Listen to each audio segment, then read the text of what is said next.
दुल्हन ने विदाई के वक्त शादी को क्यों नामंजूर कर दिया। कहानी आपको सोचने पर विवश कर देगी।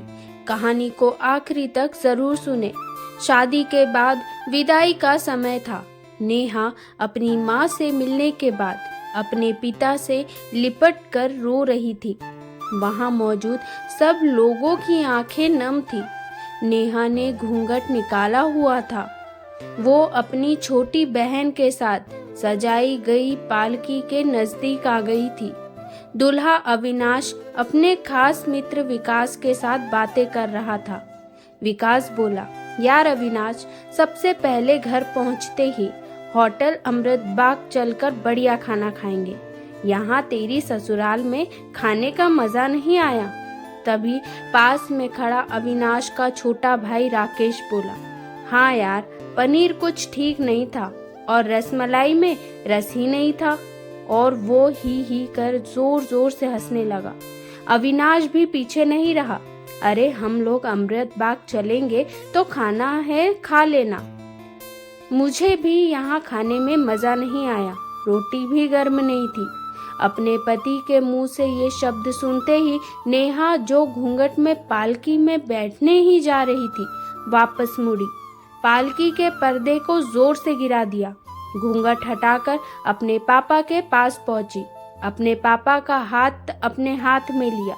मैं ससुराल नहीं जा रही पिताजी, मुझे ये शादी मंजूर नहीं। ये शब्द उसने इतनी जोर से कहे कि सब लोग हक्के बक्के रह गए।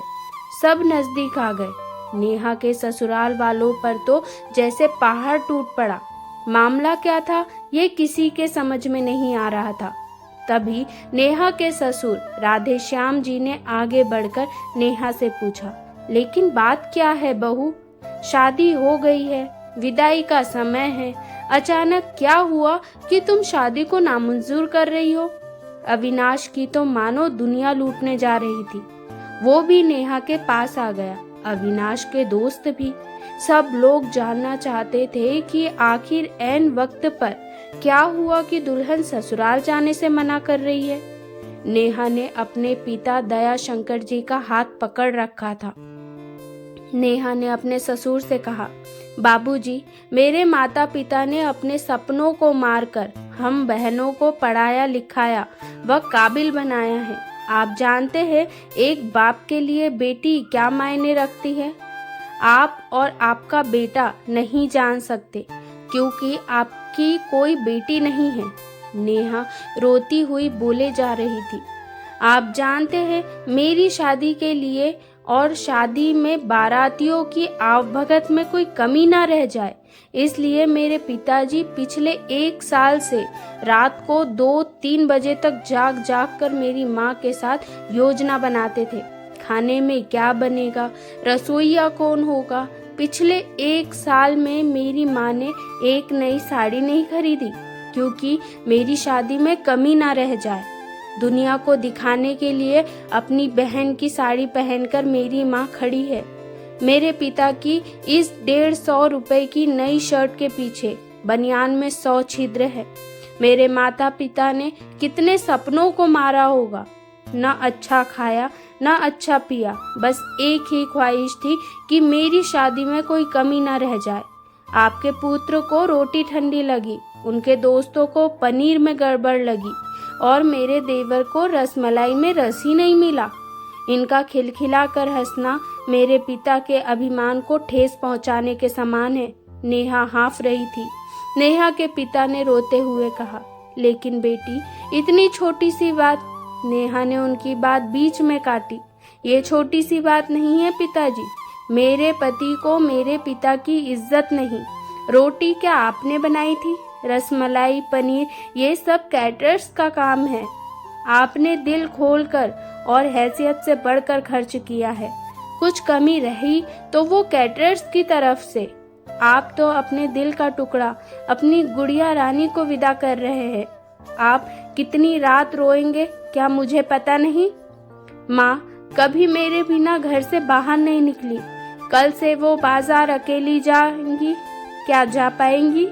जो लोग पत्नी या बहू लेने आए हैं वो खाने में कमियां निकाल रहे हैं। मुझ में कोई कमी आपने नहीं रखी। यह बात इनकी समझ में नहीं आई। दयाशंकर जी ने नेहा के सर पर हाथ फिराया। अरे पगली, बात का बतंगड़ बना रही है। मुझे तुझ पर गर्व है कि तू मेरी बेटी है, लेकिन बेटा इन्हें माफ कर दे। तुझे मेरी कसम, शांत हो जा। तभी अविनाश ने आकर कह दिया। शंकर जी ने हाथ पकड़ लिए। मुझे माफ कर दीजिए बाबूजी, मुझसे गलती हो गई। मैं उसका गला बैठ गया था, रो पड़ा था वो।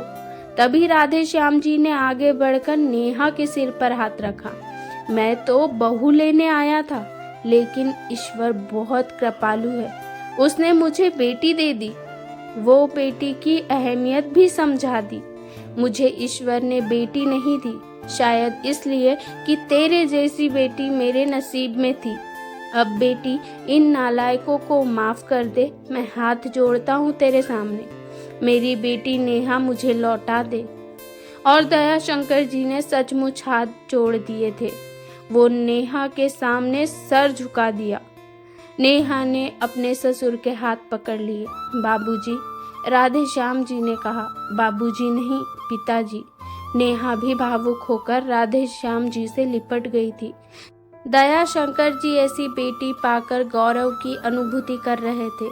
नेहा अब राजी खुशी अपने ससुराल रवाना हो गई थी। पीछे जोड़ गई थी आंसुओं से भीगी अपनी माँ पिताजी की आंखें। अपने पिता का वो आंगन जिस पर कल तक वो चहकती थी, आज से इस आंगन की चिड़िया उड़ गई थी किसी दूर प्रदेश में और किसी पेड़ पर अपना घरौंदा बनाएगी। ये कहानी सुनाते वक्त मैं उस मूर्ख व्यक्ति के बारे में सोच रही थी जिसने बेटी को सर्वप्रथम पराया धन की संज्ञा दी होगी। बेटी माँ बाप का अभिमान और अनमोल धन होता है, पराया धन नहीं। कभी हम शादी में जाए तो ध्यान रखें कि पनीर की सब्जी बनाने में एक पिता ने कितना कुछ खोया होगा, वह कितना खोएगा। अपना आंगन उजाड़ कर दूसरे के आंगन को महकाना कोई छोटी बात नहीं। खाने में कमियां न निकाले। बेटी की शादी में बनने वाले पनीर, रोटी या रसमलाई पकने में उतना समय लगता है जितनी लड़की की उम्र होती है। ये भोजन सिर्फ भोजन नहीं, पिता के अरमान और जीवन का सपना होता है। बेटी की शादी में बनने वाले पकवानों में स्वाद कहीं सपनों के कुचलने के बाद आता है। वो उन्हें पकाने में सालों लगते हैं। बेटी की शादी में खाने की कद्र करें। अगर ऊपर्युक्त बातें आपको अच्छी लगी तो प्लीज़ दूसरों से भी साझा करें। एक कदम बेटियों के सम्मान के लिए और बेटियों के अभिभावकों के सम्मान के लिए। दोस्तों, कहानी पसंद आई हो तो कहानी को लाइक और चैनल को सब्सक्राइब करना ना भूलें। धन्यवाद।